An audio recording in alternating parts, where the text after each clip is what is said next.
from Dolton, Illinois. My people, you are tuned into Burgundy Blue Commentary live from Dolton, Illinois.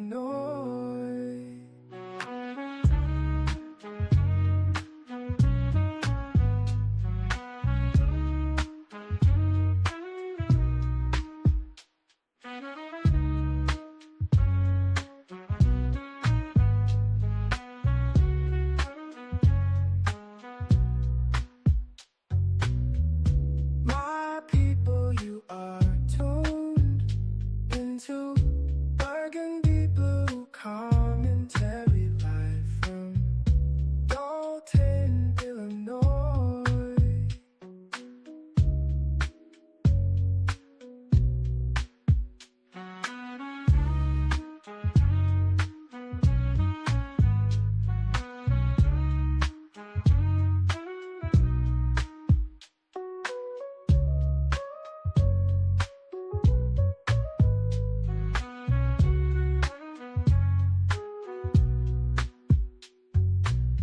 My people, you are tuned into Burgundy Blue Commentary live from Dolton, Illinois. My people, you are tuned into Burgundy Blue Commentary live from Dolton, Illinois.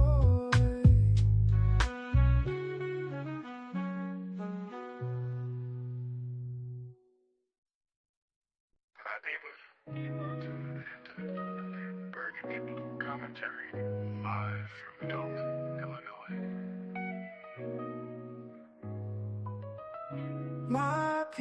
you are tuned into Burgundy Blue Commentary live from Dolton, Illinois.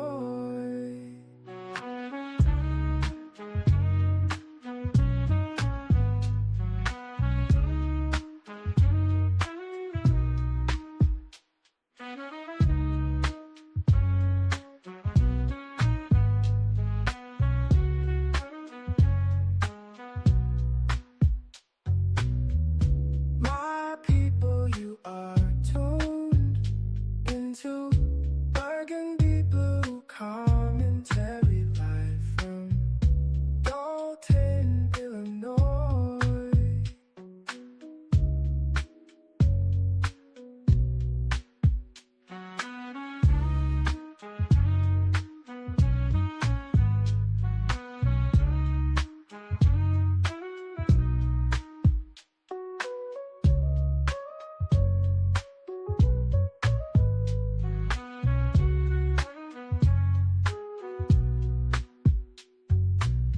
My people, you are tuned into Burgundy Blue Commentary live from Dolton, Illinois. My people, you are tuned into Burgundy Blue Commentary live from Dolton, Illinois.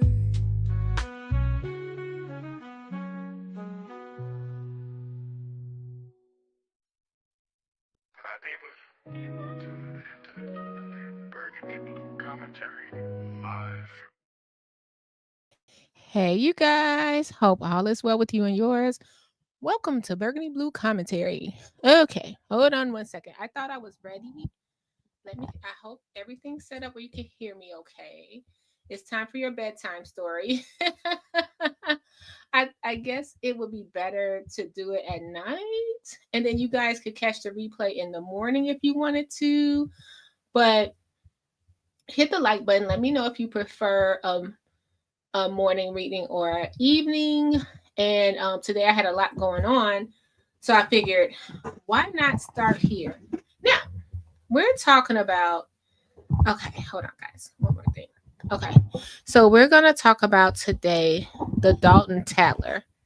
So I remember bringing up the village of Dolton when this first started, and no one even understood what the Dolton Tattler was but one person. and that would be Miss Cheryl Hill, Miss Elaine Hill.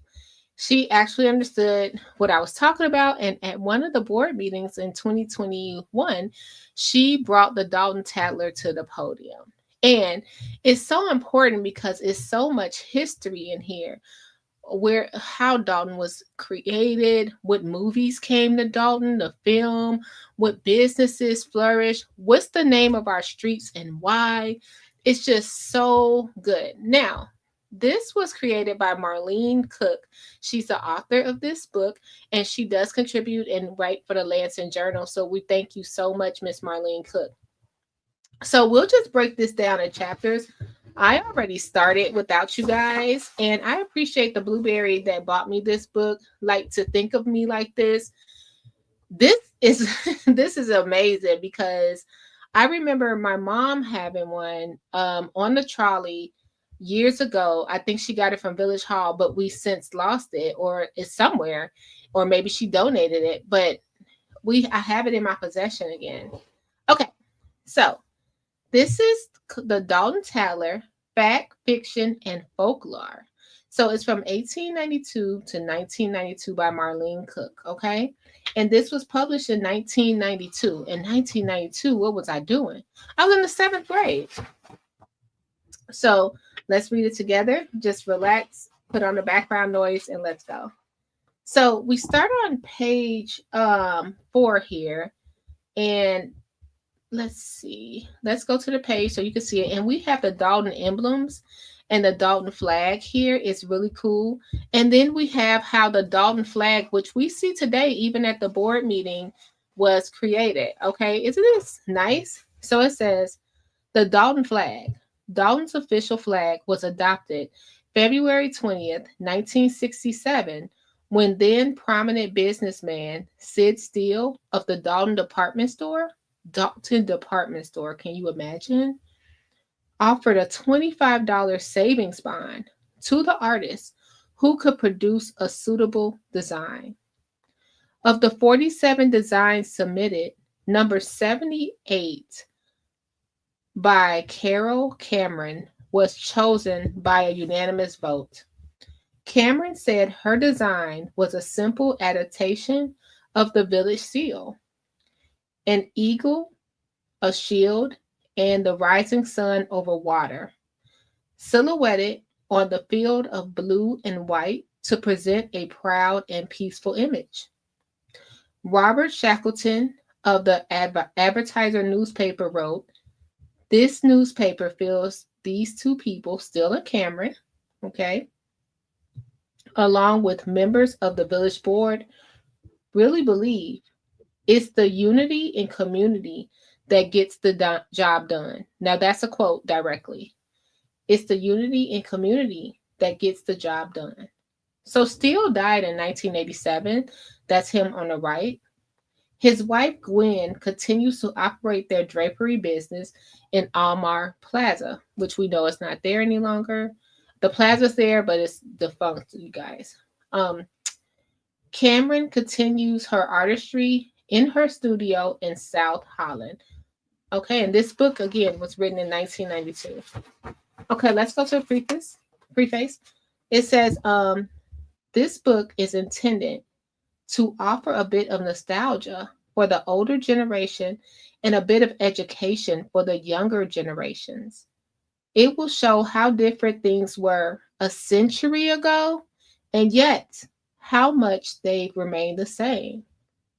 I've chosen a rat-a-tat-tat or soundbite style presentation rather than narrative to allow the reader to pick up this book at any given time and read any given page. It's meant to be a coffee table book to serve as pleasant, light reading at short intervals. Dolton has always been a town of neighbors. Everyone knew everyone else, and doors were left unlocked. Wow.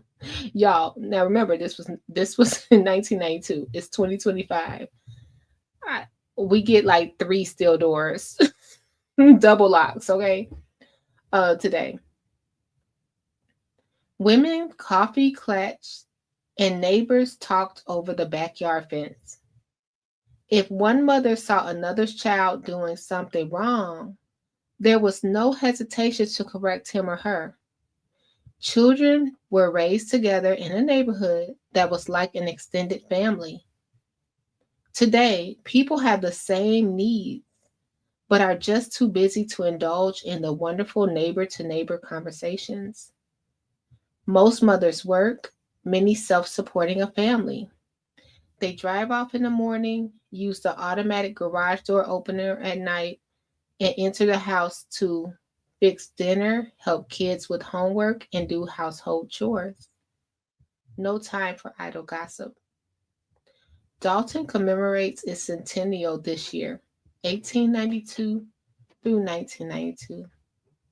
And this book is a celebration and tribute to all who have passed this way. It's for just a few minutes. A reader can feel the warmth and love of a community by reading about its beginnings, its people, its businesses, and even its blunders. This book will have served its purpose. It is my hope that the trip down memory lane in Dolton will give the reader a chuckle or two, an appreciation for those who have given us our roots and desire to keep alive the spirit that makes Dolton such a great place to live. Acknowledgement. Because I contacted so many people with roots in Dolton, it would be impossible to thank each one by name. Rather, I offer to all those who contributed information, anecdotes, or resources my collective thanks for their cooperation and help in this project. I also thank all my coworkers who put up with the daily updates and shrieks of delight each time someone offered a bit of information that made the pieces fit. I thank my family for their patience and understanding, and especially my husband Hank for his support and encouragement, and for tolerating domestic neglect while I spent hours writing. To all the staffers at the Dolton Public Library, the Dolton Historical Commission, the Dolton Fire Department, and South Suburban College, my thanks for assistance in locating photographs and documentation. Also, thanks to Mayor J. Michael Peck for providing me the time and facilities to work on this project. Thanks to Ed Gramza of Design Graphics Inc. for his enthusiasm and valued assistance. His confidence and motivation made the project a reality. And to Kathleen Gramza of Design Graphics, I offer a big thank you. Her cooperation on this project was above and beyond the call of duty. The artistic expertise of my longtime friend, Sandy Hagley, is especially appreciated. It was her designs that led to the cover. To my good friend, Kathy Summer, PA, my genuine thanks and gratitude for reading and rereading the manuscript and for making valuable suggestions that has brought it to its finished form. Special thanks to all those who contributed financially to the project while it was still in the thought process. They include Dolton Liquors, Dolton Riverdale Savings and Loan, Calumet Federal Savings and Loan, Ron and Jean Cogan, LaSalle Bank, Midwest Accurate Grinding, Oakland Memory Lanes, Riverdale Bank, Roland Records, AAA Limousine, Safety Clean Corp., Tess Construction, Thompson Clinic, and Wendy's Old Fashioned Hamburgers Restaurant. Ooh, that sounds good. So let's get to the introduction. The village of Dolton, once covered with miles of tall prairie grass and acres of virgin forest where abundant game was hunted, was once home to the Potawatomi Indians until 1760, where Sac Illini and Miami tribes began crowding them out. Some had settled along with bend of the Little Calumet River, where today Blue Drive is located. Archaeologists uncovered the evidence in the 1950s. Indians traveled the line of least resistance Thus, they chose Lincoln Avenue with its S curve on a ridge and the highest point between Grand Calumet and Little Calumet rivers. It was an ideal trade from Blue Island to Michigan City, where Indian traders brought furs and pottery. A traveling hunter named J. Clark Matthews was the first white settler on record to purchase land from the Indians, according to the U.S. General Land Office. He lived along the Little Calumet River and in 1832 was the first pioneer to establish a homestead in the area now called Dolton. He took a job operating a ferry for the state of Illinois. One day in early March 1837, a man named George Dolton arrived with his family and established a homestead. He went into business with Matthews in land operations and the ferry. By 1839, other families began arriving, including the Perriams, the Shermans, the Ousterhouts, the Osterhagens, and the Zimmers. In 1850, because of economic instability and political unrest in Europe, many Germans and Hollanders integrated to America and settled in this area. They include the Bachmans, the Burges, the Reeks, the Rouse, Schmidt, Fatke, Proper, Diekman, Meyer, and the Waterman families. During the 1860s and 1870s, the Dillner, the Kruger, the Elhart, the Ingalls, the Werner, the Nadeau, the Petersons, the Dickelman, and the Haas families arrived along with the Hartners, Neffs, and Trapps. Thornton Township was plotted in 1850, and George's son, Andrew Dolton, became its first supervisor. The village continued to grow, and a post office was opened at Dolton Station in 1866 with Andrew Dolton as its first postmaster. By 1892, Dolton had grown to such an extent that the village leaders took formal steps to organize and incorporate Dolton as a village. The approaching Columbian Exposition gave incentive to incorporate and to reap the benefits. However, that didn't happen. A bigger push might have been that Chicago was annexing more and more land towards the south. The Hyde Park section of Chicago stretched from 39th Street to 87th Street in 1861, and Chicago was looking to annex all the way down to 138th Street from State Street to State Line and the Big Lake. Some of the folks in Dolton and Riverdale panicked. If we don't do something, we will become a part of Chicago.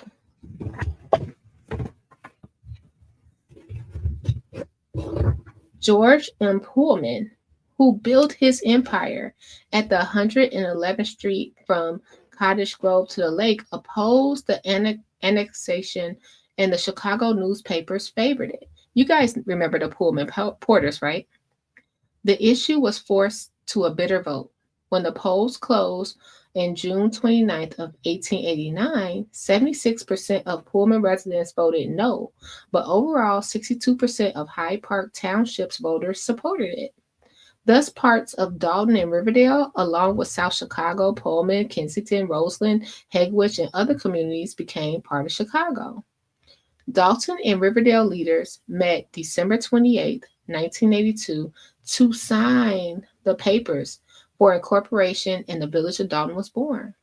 George Dolton put the town on its feet, and it's been running fast ever since.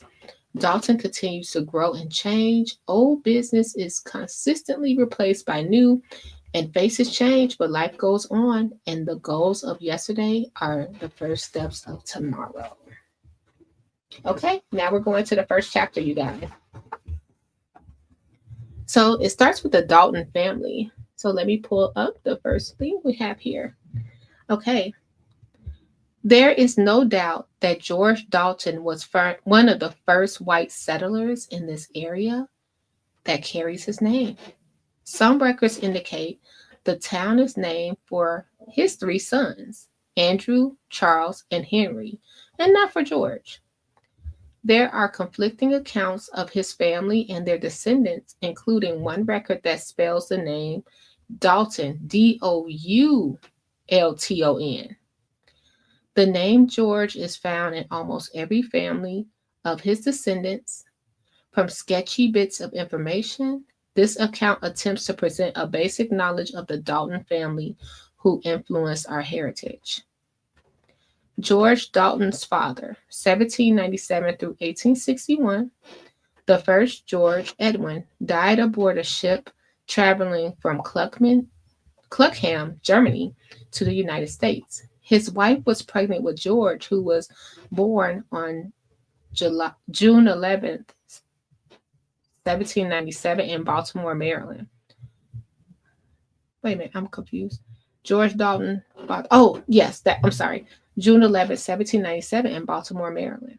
From Baltimore, the widow and her son traveled to New Orleans, Louisiana, where she remarried. The family later moved to Natchez and to Vicksburg, Mississippi. And when George was only 6 years old, he served as an interpreter for the English, French, and German immigrants who traveled the Mississippi waterways. George was orphaned by the age 13 and was placed in foster home where he learned tailoring. He eventually operated a tailor shop in Ohio before coming to the Calumet area around 1836 with his Ohio-born wife, Kathleen Harder.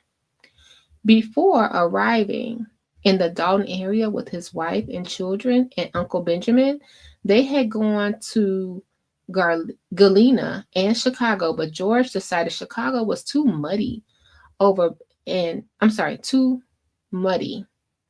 to ever become an important trade center.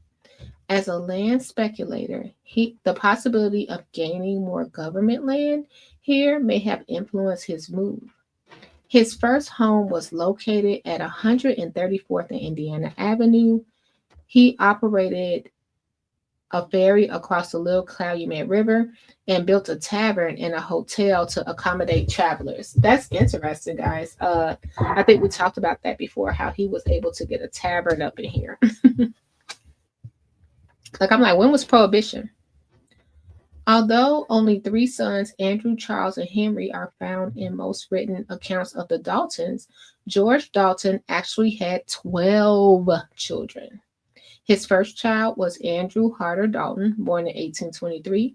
Elizabeth, born in 1824, only lived 1 month. Charles Henry, 1825. Henry Benjamin, 1827. Mary Ann in 1828. Jane in 1832. Emily in 1834. George Edwin in 1840. And then he had another Elizabeth in 1843. After George's wife Catherine died in 1844, George Dolton remarried. He took his wife Olive R. Baker from Maine, and they had 3 children. Albert, born in 1846, and a third Elizabeth, 1851 and 1925. Okay, and a second Albert in 1854. The second Albert was born after the first Albert had died of pneumonia at the age of 8.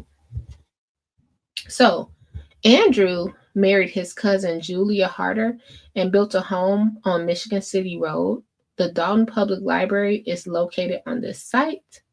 He became the first postmaster of Dolton's Station in 1869 and was a justice of the peace in 1874. He was also the first township supervisor from 1850 to 1851 and served on the 24th General Assembly from 1865 to 1866. He also served in District 60 in the House of Representatives. He and Julia had 4 children: George Andrew, born in 1847, Frederick, 1855, Jesse in 1858, and Julia in 1861. His firstborn, George Andrew, married Florence Bishop of Wausau, New York, who was the first school teacher in District 148. They had 4 children: Frank, 1873 to 1956, Isabel, 1874 to 1948, Edith, 1878 to 1959, and Lloyd Arthur, 1879 to 1968. Edith continued to live in the homestead and donated the property to the citizens of Dolton for a library. She opened a small restaurant at Lincoln and Park Avenue called the Woodshed for many years.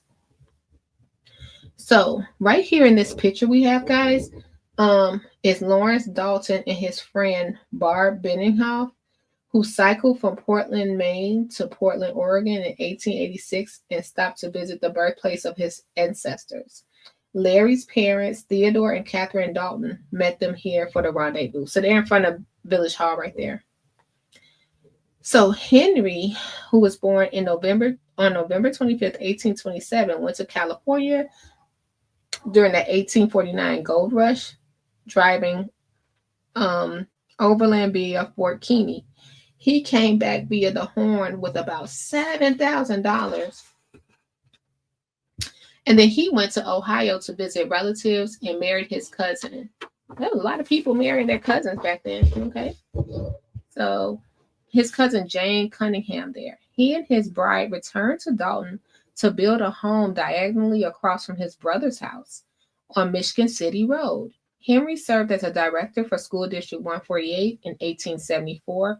That's when Park School, now Dolton Municipal Building, was held. That's the municipal building behind them, guys. And these are their descendants, okay? Henry and Jane had 6 children. Laura Christine, 1859 to 1990. George Joseph, 1862 to 1925. William Grant, 1864 to 1935. Charles Henry, 1866 to 1867. Alice Jane, 1869, and Mary Armando, 1878 to 1920. Their first child, William Grant, married Emma Dickelman. He served on the Dolton Board of Trustees from 1897 to 1889, 1904 to 1905, and again in 1907 and 1909. He was the Dolton Village Clerk in 1894 and again from 1912 to 1935. Okay? So Charles, who was born in October 6, 1835, went to Iowa. These are all Dolton's children, guys. We're going through all their kids. Went to Iowa, where he married and brought his wife back to Dolton and built a home about a quarter mile from his brother Henry's. They all lived in the same area, which is the west side of Dolton, where the new Village Hall is, and the old Village Hall, over in that area. Okay? And built a home about a quarter of a mile from his brother Henry's. Charles also served on the school board in 1874 when Park School was built. Although he worked mostly in farming, selling coal, and railroading, Charles was elected to the 7th Senatorial District in the legislature of Illinois in 1872.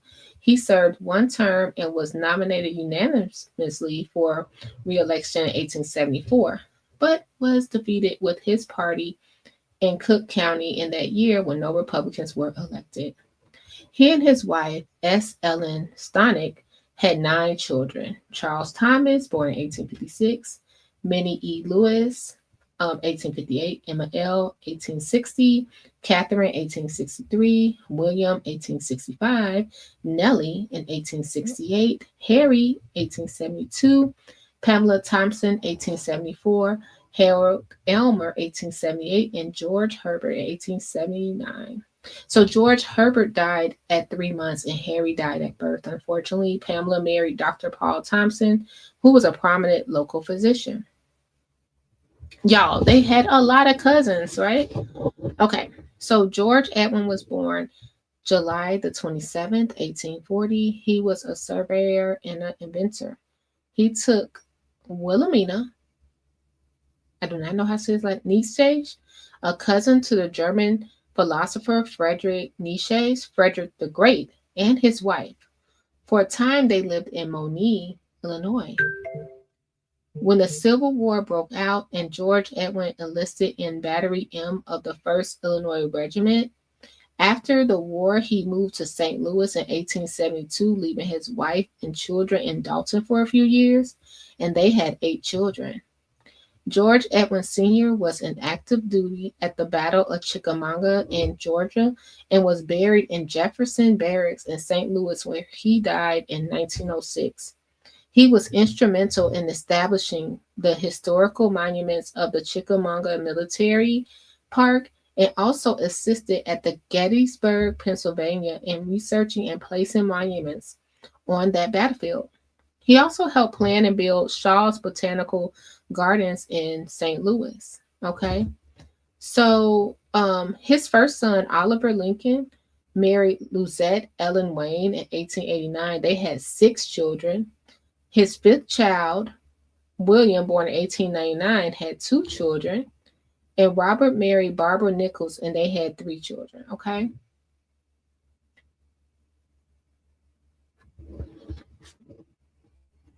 No longer are there all these people, Daltons, living in Dolton.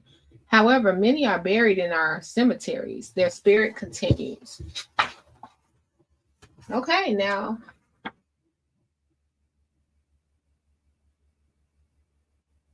Oh, that's it. That was the first chapter. Okay, so we'll be back tomorrow. We'll go ahead with the second chapter, which is, was that the first chapter? Oh, no. Is this it?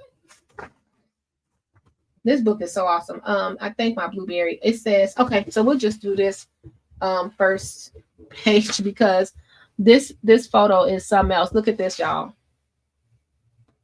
Look at the girls right here. Fact, fiction, or folklore. Okay, so right here in this picture, we have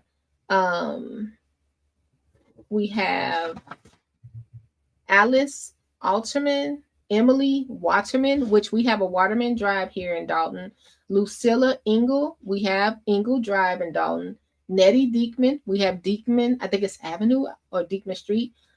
Then the young lady, so we're going from left to right. So we got Alice with the white dress, Emily with the black skirt, Luella Engel has the black belt, Nettie has another black skirt, Nettie Diekman. Then they said someone's unknown. And then the one squatting over here or sitting on the floor is Minnie Meyer. So that's what we'll start up with tomorrow. The fact, fiction, or fact fiction or folklore.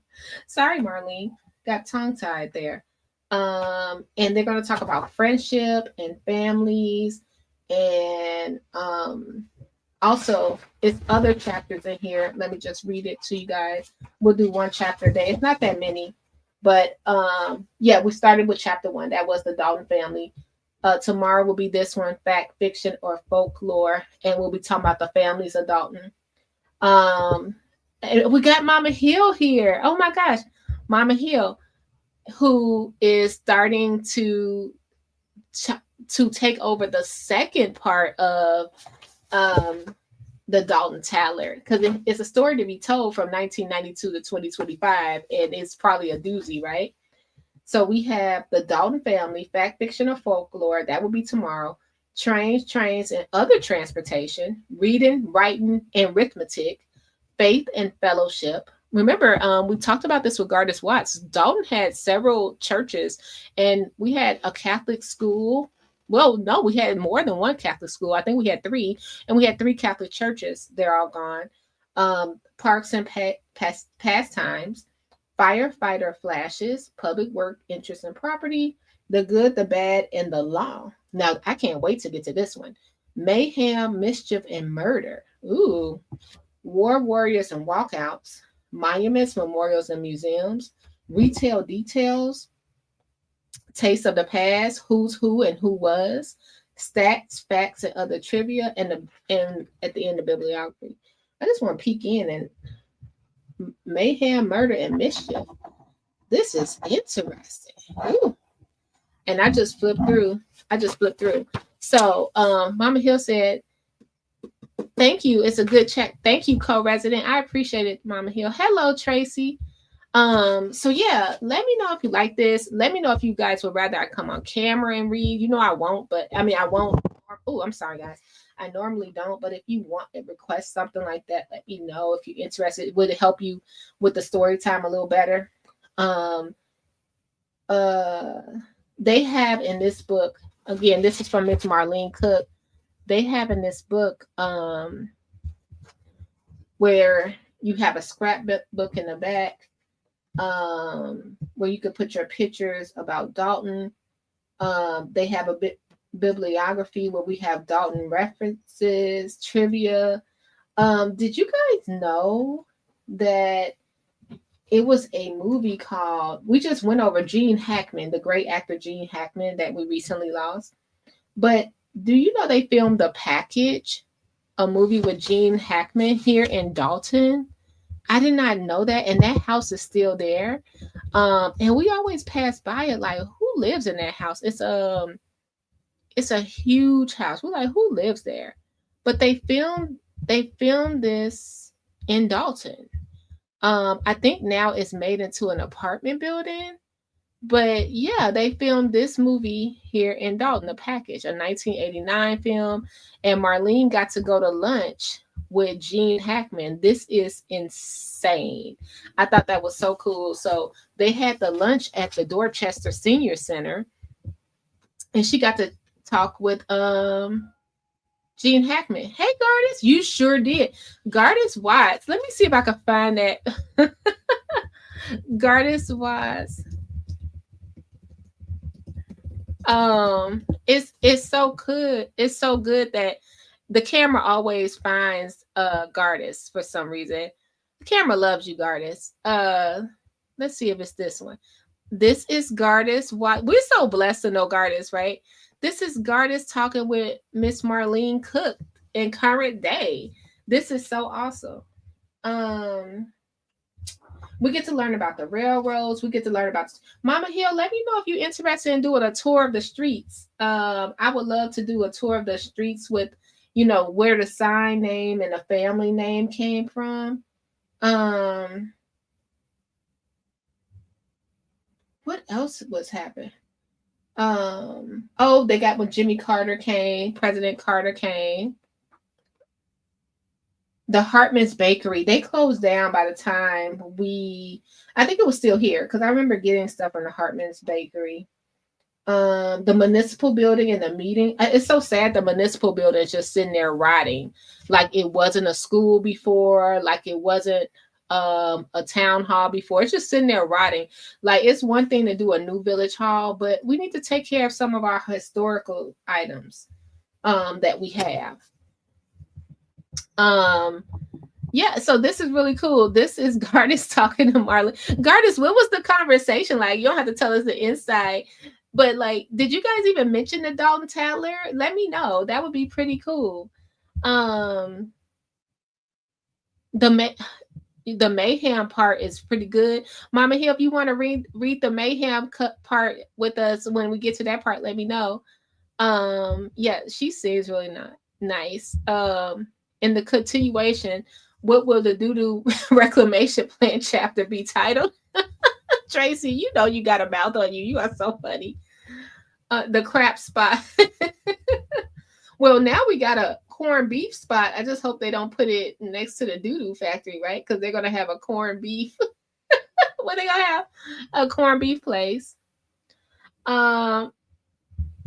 This is a great title. Time Step it. Tracy came up with that when the crap hit the fan.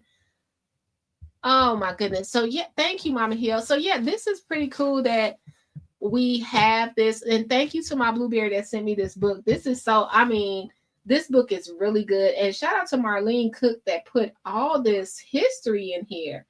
It was a unit of the American Red Cross here in Dolton. The Dolton Cemetery, we go through that. The Dolton had a volunteer fire department. Just so many good things. And I just appreciate y'all having an interest in it because the history should not die. And that was one of the things I said when I got to sit down with the Lansing Journal, which I was super nervous about. This doesn't start or end with Tiffany Henyard. Dolton, I don't think the settlers of Dolton had in mind that it would be a Tiffany Henyard, right? And it doesn't end there. So we should not just erase the history. We should add on it, add to it, make it a better place. Like we read this first part, and the first thing they said was people used to leave their doors unlocked. Are you kidding me? No way. No way. She mentioned the Dolton Tattler. I was just like, oh, that is pretty cool. All right, y'all. I'll be back tomorrow with the second chapter. Like I said, it's gonna be folklore, and we'll just kick that off. So we'll try to do like a 30-minute read if we can. We won't be too long-winded, and I'll talk to you tomorrow. Y'all get some rest and have a great night. Bye. Oh, and we got to see what this meant, what this seal meant. That was pretty cool. Bye. Commentary blue, commentary, burgundy, commentary, comment blue, commentary, comment burgundy.